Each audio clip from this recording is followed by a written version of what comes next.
ରୋଷେଇ ଆଜି ଚାଲିଛି। ଆଜି ପରା ବାର କଣ?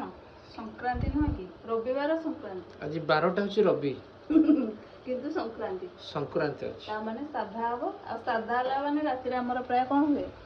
ମୁଁ କଣ ଜାଣିଛି? ନା ତମେ କଣ ଖାଉଛ? ଏଇଠି ଦେଖୁଛି ବୁଟ ଡାଲି ତରକାରୀ। ଆଚ୍ଛା। ଆଜି ସବୁ ପରିବା ମିଶେଇ ଦେଇଛି। ଏମିତି କୋବି ମିଶେଇ ଦେଇଛି, ବନ୍ଧାକୋବି। ଏଇଠି ଦେଖ ଦେଖାଯାଉନି ପତ୍ର? ହଁ। ସବୁ ପରିବା ଟିକେ ଟିକେ ମିଶେଇ ଦେଇଛି। ଆଉ ଏପଟେ ଭଣ୍ଡା ସିଝା ଥୁଆ ହେଇଛି। ଏଇଟା କାହା ପାଇଁ? ଏଇଟା ତ ମୋ ପାଇଁ। ହଁ, ଏଇଟା ସ୍ପେଶାଲ ଜିନିଷଟା। ପୁରୀ?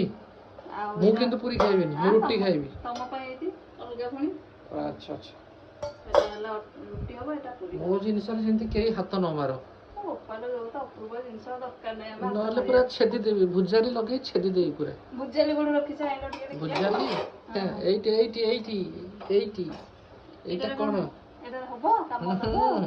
ଦେଖିବ? ନାଇଁ ନାଇଁ, ଦେଖିବା ଦରକାର ନାହିଁ।